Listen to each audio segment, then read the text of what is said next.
څه چلو شو څه مجبوري ده د موبین صاحب چې نن د وزیر ګیلمن شعرونه د هغه وزیر ګیلمن شعرونه چې پرونه پورې ده ورسره اختلافات لرلوده په ګران افغانستان کې وایي او زمزمه کوي او ولس یې وړاندې کوي. د دې شاته ډېرې غټې خبرې پرتې د افغانانو. د هغه وزیر ګیلمن چې پرونه پورې موبین صاحب سره یو بل سره څومره اختلافات لرلوده هر څه په میډیا پراته دي، مګر هماغه وزیر ګیلمن نن د تور پنجاب په مابس کې پروت دی چې وزیر ګیلمن یو داسې افغان چې په لر او بر افغان خاوره باندې مین د هغه د شاعري موږ ډېرو افغانانو ته انرژي راکړې. ځکه موبین صاحب یو افغان دی، یو مسلمان دی او پوهېږي په دغه باندې چې دا کم کارونه د وزیر ګیلمن سره کېږي.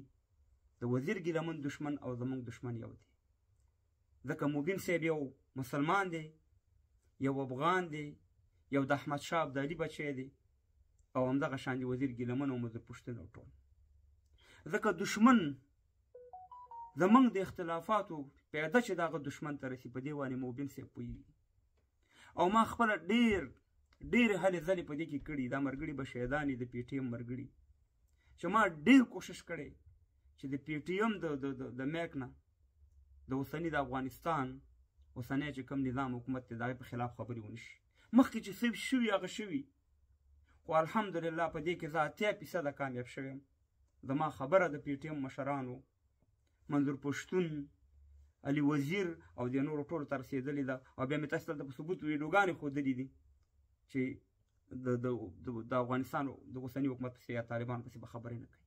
ځکه دغه خبرې چې موږ یو بل پسې کوو قسم په خدای دی چې دشمن ته دې پیدا رسېږي. او که چېرته موږ لر او بر افغانان یو شو نو یقین وکړئ چې د دشمن نه به انشاءالله چې بیا لنګو خویږي. خو د دغه بې اتفاقۍ د وجې چې موږ یو بل سره لرو، د ښکته وطن یا د پورته وطن یا د منظور پښتون سره یا د ولي وزیر سره، د دغې د وجې موږ باندې دشمن هغه دی نخرې کوي او موږ ته اختارونه راکوي. نو افغانانو ورونو یووالی وکئ، یو بل پسې بد رد مه یوئ، ځکه چې واضحه خبره ده چې د افغانستان او د افغانانو او د لر او بر افغان خاورې دشمنان چې دي هغه موږ او تاسو ټولو ته معلوم دي. او یو خرابوي، یو وژني، یو بالفعل مهربانه او په دغه بانه او په هغه بانه باندې د هغې مین او اصلي وجه دا ده چې موږ سره بې اتفاق کوي. او اوس هم زه د افغانستان په چینلونو وینم چې د پی ټي ایم دپاره همدردي ښودل کېږي. د پی ټي ایم ځکه پی ټي ایم افغانان دي، زموږ خپل پښتانه دي، زموږ د وجود حصه ده. او دغه خاوره چې ده دا د افغان خاوره ده، دا د پنجاب خاوره نه ده. اموتو راباسي نه یوه خاوره یوه وینه. او انشاءالله وخت به راځي چې د احمدشاه ابدالي تاریخ به ژوندی کېږي. ځکه لر او بر افغان چې دی دا د احمدشاه ابدالي بچی دی، څنګه چې موبین صاحب دی، څنګه چې منظور پښتون او علي وزیر دی.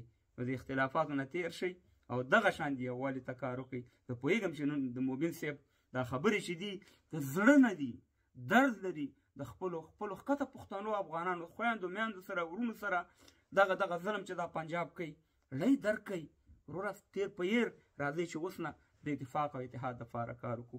زنده باد ټول لر او بر افغان، زنده باد موبین صاحب، زنده باد منظور پښتون، علي وزیر او د مخکته پښتانه. موږ د سره وي انشاءالله او په اتفاق او اتحاد سره به کار کوو. او دا دشمن به دا تور دشمن به انشاءالله د دې افغاني خاورې نه وباسو او دلته به انشاءالله د افغانستان بیرغ لګو. خدای په امان. خبرې ډېرې دي کوم یې ځکه نه که حق خبره غداري وي ښه ښکاره غدار یم، که حق خبره غداري وي ښه ښکاره غدار یم. پرون غدار وم نن غدار یم سبا بیا غدار یم.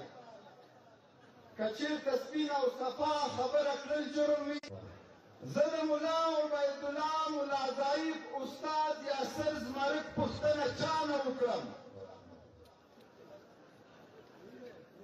زما په وطن کې په زرهاو کونډې بوړې ګرځي.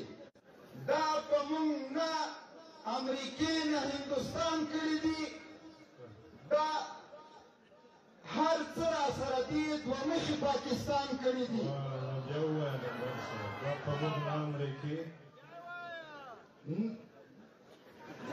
تربوره سلم